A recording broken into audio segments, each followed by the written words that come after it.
প্ৰধানমন্ত্ৰী আৱাস যোজনা চৰকাৰে বিপিএল ঘৰৰ আৰু এটা নতুন আপডেট লৈ আহিছোঁ। সেইটো আপডেট হ'ল যিসকলে এতিয়ালৈকে চৰকাৰী ঘৰটো লাভ কৰা নাই আৰু চৰকাৰী ঘৰৰ কাৰণে এইবাৰ নতুনকৈ এপ্লিকেশ্যন কৰিছে, সেইসকলৰ কাৰণে কিন্তু এটা ভাল খবৰ আহি গৈছে। এটা কিন্তু চৰকাৰী ঘৰৰ নতুন লিষ্ট আহি গৈছে। যিসকলে এতিয়ালৈকে চৰকাৰী ঘৰটো লাভ কৰা নাই সেইসকলে আজিয়ে চৰকাৰী ঘৰৰ লিষ্টটো চেক কৰক যে আপোনালোকৰ লিষ্টত নামটো আহিছে নে অহা নাই। আৰু যদি আপোনালোকৰ লিষ্টত নাম আহিছে তেনেহ'লে কিন্তু আপোনাৰ একাউণ্টত ঘৰৰ পইচা সোমাই গৈছে। কেনেকৈ আপোনালোকে চৰকাৰী ঘৰৰ নতুন লিষ্টটো চেক কৰিব আপোনালোকে আপোনাৰ নিজৰ মোবাইলৰ পৰা। মই আছে এইটো ভিডিঅ'ত আপোনালোকক সম্পূৰ্ণ প্ৰচেছ ষ্টেপ বাই ষ্টেপ দেখুৱাই দি আছোঁ। জানিবলৈ হ'লে ভিডিঅ'টো সম্পূৰ্ণকৈ চাই ল'ব স্কিপ নকৰাকৈ। আৰু যদি আপোনালোকে মোৰ চেনেলত নিউ হয় মোৰ চেনেলটো ছাবস্ক্ৰাইব কৰি ৰাখি দিব। এতিয়া আপোনালোকে ফাৰ্ষ্ট এইটো অপশ্যনত আহি যাব PMAYG.nic.in। এইটো অপশ্যনত অহাৰ পিছত ইয়াত চাব 2 নম্বৰত দি আছে আৱাসব। এতিয়া আপোনালোকে আৱাসবৰ ওপৰত ক্লিক কৰিব। তাৰপিছত ইয়াত এডিপশ্যন অপেন হৈ যাব। এতিয়া আপোনালোকে ৰিপৰ্টৰ ওপৰত ক্লিক কৰিব। যেতিয়া আপোনালোকে ৰিপৰ্টৰ ওপৰত ক্লিক কৰিব এতিয়া কিন্তু আপোনাৰ ওচৰত আৰু এটা নিউ পেজ এতিয়া অপেন হৈ যাব এনেকুৱাকৈ। এতিয়া আপোনালোকে একেবাৰে তলত আহি যাব। ইয়াত চাব ইয়াত বহুতো অপশ্যনৰ লিংক দিয়া আছে। এতিয়া আপোনালোকে একেবাৰে তলত আহি যাব। অহাৰ পিছত ইয়াত চাব ইয়াত কিন্তু বহুতো অপশ্যনৰ লিংক দিয়া আছে এনেকুৱাকৈ। ইয়াত ABCDৰ অপশ্যন দিয়া আছে। এতিয়া আপোনালোকে একেবাৰে তলত আহি যাব।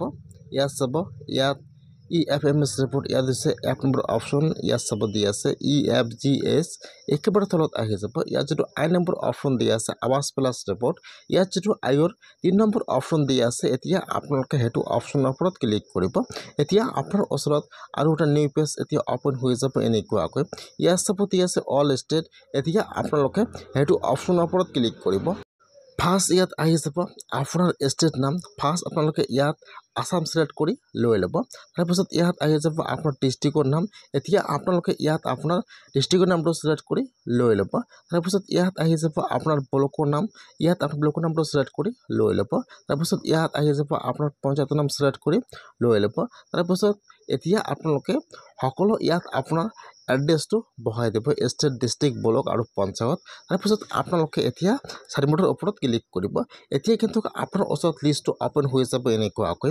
ফাৰ্ষ্ট আহি যাব আপোনাৰ ডিষ্ট্ৰিক্টৰ নাম, 2 নম্বৰত আহি যাব আপোনাৰ ব্লকৰ নাম, 3 নম্বৰত আহি যাব আপোনাৰ পঞ্চায়তৰ নাম, ইয়াত আহি যাব আপোনাৰ ঘৰৰ ৰেজিষ্ট্ৰেশ্যন ID নম্বৰ আহি যাব, এইফালত আপোনাৰ নাম আৰু এইফালত আপোনাৰ ফাদাৰ্ছ নেম আহি যাব। এতিয়া আপোনালোকে লিষ্টটো চাই ল'ব যে আপোনালোকৰ লিষ্টত নামটো আহিছে নে অহা নাই।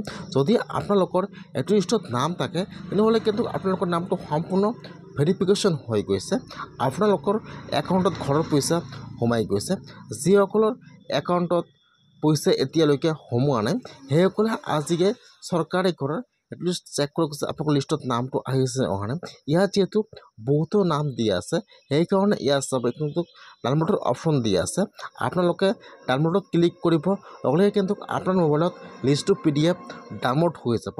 তাৰপিছত আপোনালোকে এতিয়া লিষ্টটো অপেন কৰি চেক কৰি লৈ ল'ব যে আপোনালোকৰ লিষ্টত নামটো আহিছে নে অহা নাই। যদি আপোনালোকৰ সেইটো লিষ্টত নাম থাকে তেনেহ'লে কিন্তু আপোনাৰ একাউণ্টত ঘৰৰ পইচা সোমাই গৈছে। আপোনালোকে এনেকুৱাকৈ চৰকাৰী ঘৰৰ লিষ্টটো চেক কৰক আপোনালোকে আপোনাৰ নিজৰ মোবাইলৰ পৰা।